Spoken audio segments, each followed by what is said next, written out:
ఇంటింటి గృహలక్ష్మి latest promo. ఇక Rajyalakshmi set చేసిన దెయ్యం అయితే దివ్య రూమ్లోనికి వచ్చి దివ్య కోసం అలా చూస్తున్నట్టు బెదిరిస్తూ ఉంటుంది. ఇంతలో దివ్య అయితే విక్రమ్ పక్కన పడుకొని లేచి చూసేసరికి అక్కడ దెయ్యం ఉంటుంది. ఇక దివ్య అయితే ఆ దెయ్యంతో ఇలా మాట్లాడుతూ ఉంటుంది. ఏంటి నీకు ఏం కావాలో చెప్పు, ఎందుకు రోజు నా కళ్ళలోనికి వస్తున్నావు, అసలు నీకేం కావాలో చెప్తావా లేదా అని చెప్పి అడుగుతుంది. ఆ మాటలకు ఆ దెయ్యం అయితే ఇలా అంటూ ఉంటుంది.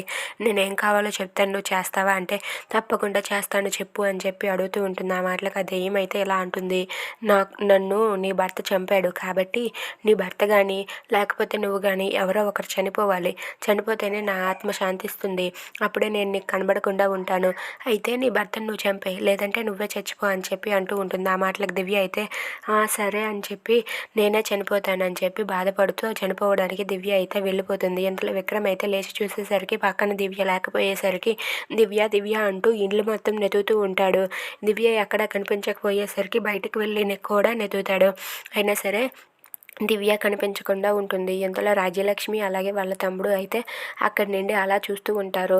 చూసి ఆనందిస్తూ ఉంటారు. ఇక విక్రమ్ అయితే దివ్య దివ్య అంటూ గట్టిగా అరుస్తాడు. అయినా సరే దివ్య కనిపించదు. దివ్య అయితే మేడ మీదకి వెళ్ళి అక్కడి నుండి దూకేయడానికి ప్లాన్ చేస్తుంది.